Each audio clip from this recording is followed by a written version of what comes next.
Hello friends, welcome to study India first step of success. स्वागत है आप सभी का India's online education study India पे। और जैसा कि आप सभी जानते हैं, it is a part of Aditya infinity group. तो चलिए स्टार्ट करते हैं। तो मैंने पिछले क्लास में आपको क्या क्या पढ़ाया है, ट्रांसलेट के बारे में मैंने मिक्सिंग करने के लिए आपको बता दिया है। क्या मिक्स करने के लिए? तो सब्जेक्ट, ठीक है, ऑब्जेक्ट और आपका ए भी, ठीक है। इन सभी को मिला के क्या बनता है? एक सेंटेंस बनता है, ठीक है। और वही किस चीज में काम आता है? तो वो ट्रांसलेट करने के काम में आता है। ये मैंने आपको बता दिया है, ठीक है। अब हम लोग जो है क्या पढ़ेंगे, तो पिछले क्लास में मैंने आपको एक चीज और बताया। एभी में मैंने किसका प्रयोग किया था? तो एभी में मैंने प्रयोग किया था इज आर एम का। किसका? इज, आर और एम का। ये तीन का प्रयोग किया था। आज हम लोग प्रयोग करेंगे वाज वेयर का। किसका प्रयोग करेंगे? Was where. वाज वेयर कहाँ लगता है ना। जैसे कि हो जाएगा यहाँ पे, मैं छात्र था, मैं छात्र था, तब जाके किसका प्रयोग होगा? वाज वेयर का प्रयोग होगा। यानी कि आई वाज ए स्टूडेंट, मैं छात्र था, इस तरह का सेंटेंस रहेगा, तब जाके वाज का प्रयोग होगा, ठीक है। तो अब हम लोग सबसे पहले बात करेंगे कि वाज कहाँ लगेगा, वेयर कहाँ लगेगा, ठीक है। तो देखिएगा इस चीज को। मैंने आपको एक चीज बताया था, सिंगुलर प्लूरल जब मैं बता रहा था आपको, इधर सिंगुलर नंबर, इधर प्लूरल नंबर, इधर जो है ये फर्स्ट पर्सन, ये सेकेंड पर्सन और ये थर्ड पर्सन, ठीक है। ये हो गया। अब यहाँ पे क्या होगा? आई, यहाँ पे आई था, यहाँ पे वी था, यहाँ पे यू था, यहाँ पे भी यू था, यहाँ पे ही, सी, इट, ठीक है, दैट, ये सब था, ठीक है। और कोई भी एक नेम, यानी सिंगल नेम जिसको बोलते हैं हम लोग, ठीक। और इधर क्या था? दे और दिज, ये सारा चीज था, है ना। तो देखिए इसमें क्या लगेगा, इसके साथ अगर वाज वेयर की बात करें, हेडिंग दे दीजिएगा आप लोग, ठीक ना। हेडिंग इसको हटा के, ये तो मैंने कल के बारे में बताया था आपको, तो इसको मैं यहाँ पे इरेज कर रहा हूँ, ठीक। देखिए हम लोग किसके बारे में पढ़ रहे हैं? हेडिंग दे दीजिएगा आप, वाज वेयर, यानी इसका मतलब होता है, वाज का मतलब था और इसका मतलब थे, ठीक। तो देखिए आई के साथ लगता है वाज, वी के साथ वेयर, यू के साथ वेयर, वेयर, इसके साथ ये पूरा के साथ क्या लगता है? वाज, और इधर वेयर, ठीक। यानी कुल मिला के ये है कहना मेरा कि ये थर्ड पर्सन वाला जो पोर्शन है, यानी थर्ड पर्सन का सिंगुलर नंबर जो है, थर्ड पर्सन का सिंगुलर नंबर, थर्ड पर्सन का सिंगुलर नंबर यही हुआ, यानी इसके साथ और आपका फर्स्ट पर्सन का सिंगुलर नंबर, ठीक है, यानी आई के साथ, यानी आई, ही, सी, इट, दे, यानी इसके साथ और इसके साथ सिर्फ वाज लगेगा, बाकी सभी के साथ वेयर का प्रयोग होगा, है ना। इसके साथ जो है वाज लगेगा और बाकी सभी के साथ वेयर का प्रयोग होगा, ठीक। अब देखिए यहाँ पे, ये तो आपको पता चल गया होगा, दिख रहा होगा किसके साथ वाज लगेगा, किसके साथ वेयर लगेगा। इसका स्क्रीनशॉट लेना चाहते तो ले सकते हैं, है ना। चलिए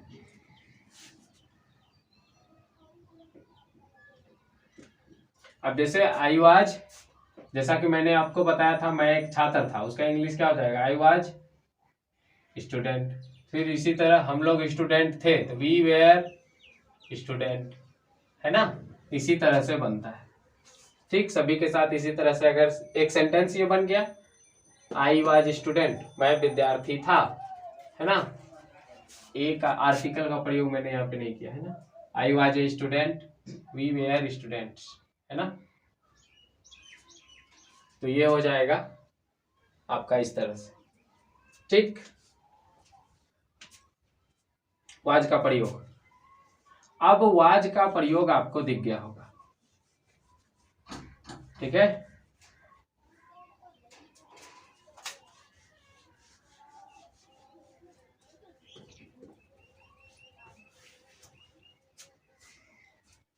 अब आप लोग को दो चीज पता चल गया है ना, एक तो आपने इज आर एम कहाँ लगता है वो पता चल गया, और वाज वेयर कहाँ लगता है ये पता चल गया, ठीक है। अब इसी दोनों से रिलेटेड एक नया चीज बन के आता है, देयर इज और देयर वाज, है ना। अब देखिए यहाँ पे, जैसे कि मैं आपको सारा चीज जो है ना मिला के देता हूँ, ठीक है ना, नहीं सबसे पहले बता देता हूँ उसके बाद मिला के देता हूँ आपको, ठीक। जैसे आपसे एक चीज पूछे, अब यहाँ पे यूज ऑफ देयर, या फिर लिखिएगा देयर का प्रयोग, देयर का प्रयोग, वाज वेयर का प्रयोग आपने पढ़ लिया, मैंने आपको बता दिया है अभी कहाँ कहाँ लगेगा, जहाँ पे था थी रहेगा तो वहां पे, है ना। अब हम लोग क्या पढ़ेंगे, देयर का प्रयोग, देयर का प्रयोग, देयर का प्रयोग, THERE, देयर का प्रयोग, यूजेज ऑफ देयर। अब देखिए, जब कि किस चीज से स्टार्ट रहेगा सेंटेंस, एक से, सेंटेंस कहां से स्टार्ट रहेगा, एक से। कहने का मतलब है कि एक राजा है, एक राजा है, तो क्या हो जाएगा, there is a king, there is a king, है ना, कैपिटल नहीं स्मॉल होगा, ठीक है। There is king, KING, there is a king, there is a king, यानी जब एक से स्टार्ट होगा सेंटेंस, एक राजा है, तो यहाँ पे देयर इज ए किंग। उसी तरह से अगर रहेगा एक राजा था, एक राजा था, तब क्या होगा, there was a king, there was a king, इस तरह से, ठीक। मैंने क्या बोला कि जब एक से स्टार्ट रहेगा वाक्य, कहां से, एक से स्टार्ट, तो जब एक से स्टार्ट रहेगा तो किसका प्रयोग करेंगे, देयर का प्रयोग करेंगे। कैसे करेंगे, देयर इज ए किंग, ठीक ना, एक राजा था, और यहाँ पे क्या हो जाएगा, एक राजा था, तब हो जाएगा देयर वाज ए किंग, एक राजा है तब देयर इज ए किंग, है ना, एक राजा है तब देयर इज ए किंग, एक राजा था तब देयर वाज ए किंग, इस तरह से, ठीक। तो देयर का प्रयोग इस तरह से होता है, और इसका यूज जो है ना, जब कहानी जो राइट होता है ना, या फिर कहानी जो पढ़ते होंगे तो उसमें बहुत इसका यूज होता है। देयर वाज ए किंग यानी एक राजा था, ठीक है, ही हैज टू सन्स, उसे दो बेटे थे, इस तरह से मतलब रहता है, ठीक है ना। तो देयर का प्रयोग इस तरह से होता है, ठीक। देयर इज और देयर वाज, इसका प्रयोग आपने करना सीख लिया, ठीक ना।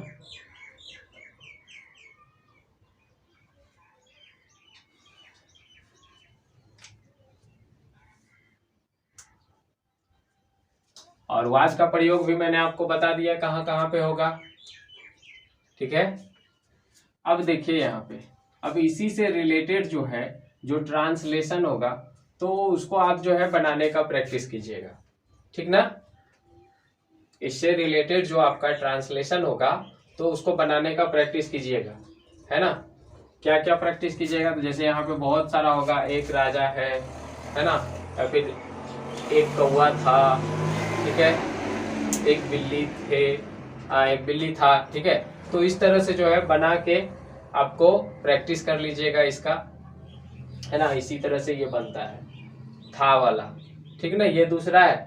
और जैसे कि अब यहाँ पे इसमें क्या आपको सब्जेक्ट दिख रहा है, इसमें सब्जेक्ट नहीं दिख रहा है ना, इसमें सब्जेक्ट नहीं है, तो इसमें सब्जेक्ट आपको इसको मानना पड़ता है, ठीक ना। इसमें सब्जेक्ट अगर नहीं दिख रहा हो तो उसमें सब्जेक्ट को मानना पड़ता है। जैसे एक राजा था, तो यहाँ पे राजा सब्जेक्ट नहीं होगा, ये डायरेक्ट जो है इसमें सब्जेक्ट का कोई पता ही नहीं चल रहा है, कौन सब्जेक्ट है कौन ऑब्जेक्ट है, कुछ नहीं, सिर्फ यहाँ पे इसको सब्जेक्ट मानना होगा। ये आपको एक्चुअली वर्ब लगेगा, उसके बाद ये आर्टिकल है, ये आपका ऑब्जेक्ट, ठीक, इस तरह से बनता है। अब यहाँ पे था वाला कुछ और एग्जाम्पल समझ लीजिए। मैं डॉक्टर था, ठीक ना, मैं डॉक्टर था, तो इसका क्या बनाएंगे, इसमें पता चल रहा है ना आपको सब्जेक्ट, तो इसका हो जाएगा I was a doctor, I was a doctor. अब जैसे वह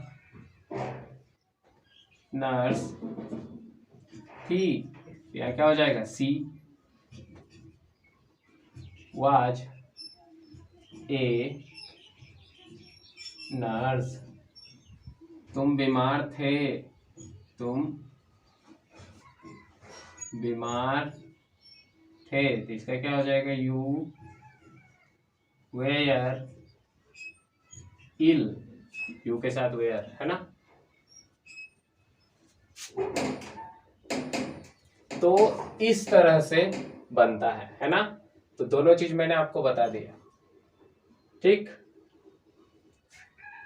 चलिए इसका स्क्रीनशॉट ले लीजिए।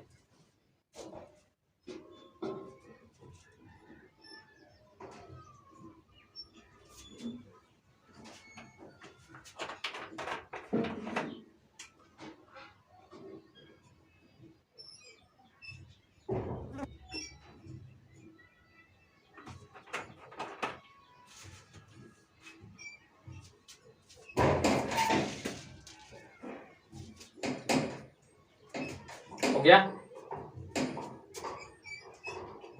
चलिए इसको मिटाते हैं।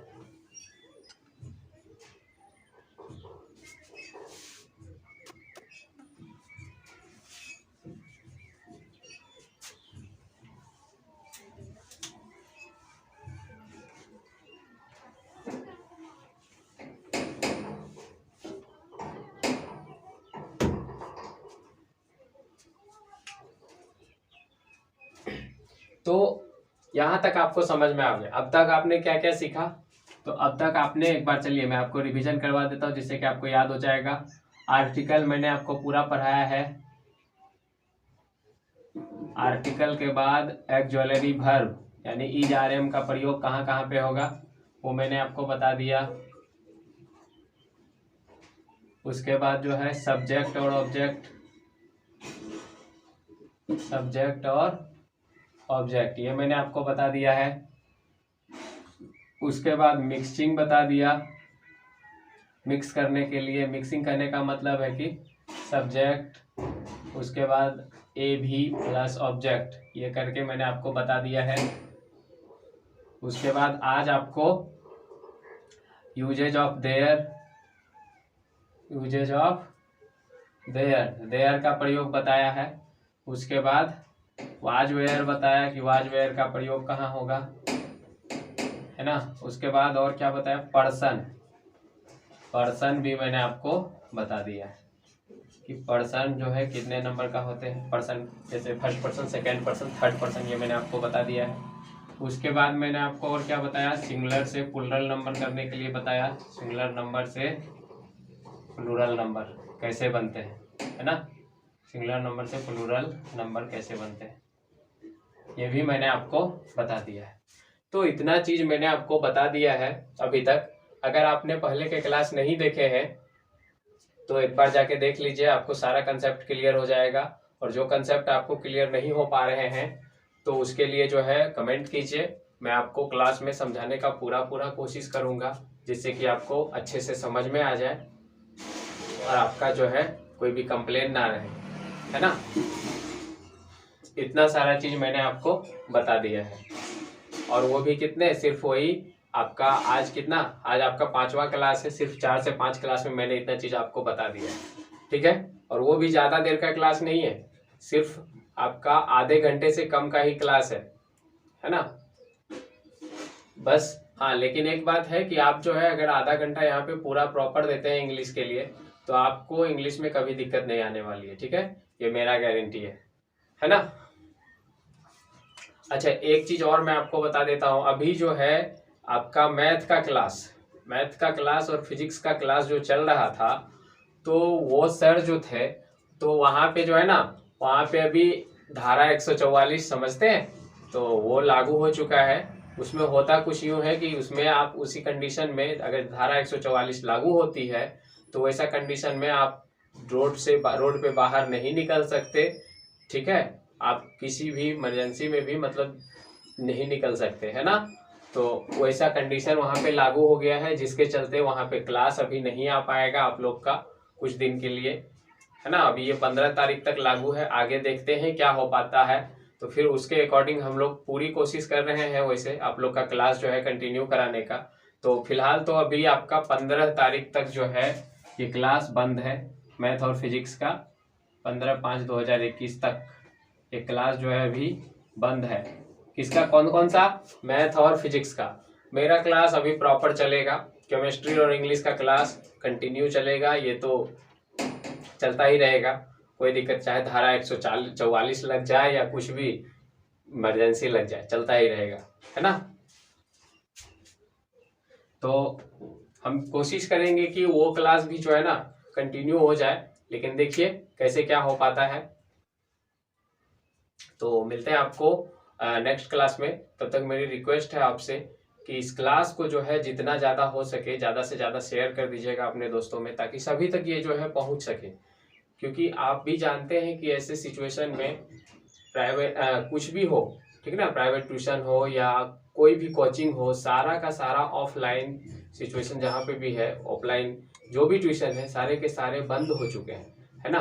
और ऐसे कंडीशन में अगर आप शेयर नहीं करते हैं तो ये आप लोग पे एक जो है ना बहुत बड़ा बोझ बन के रह जाएगा कि क्लास जो है आपके पास, फिर भी आप जो है दूसरे की हेल्प नहीं कर रहे हैं, तो ये बहुत गलत बात है ना। तो क्लास को जितना ज़्यादा हो सके अपने दोस्तों में शेयर कीजिए और एक दूसरे की हेल्प कीजिए, है ना। तो मिलते हैं आपको नेक्स्ट क्लास में, तब तक के लिए bye bye and have a nice day.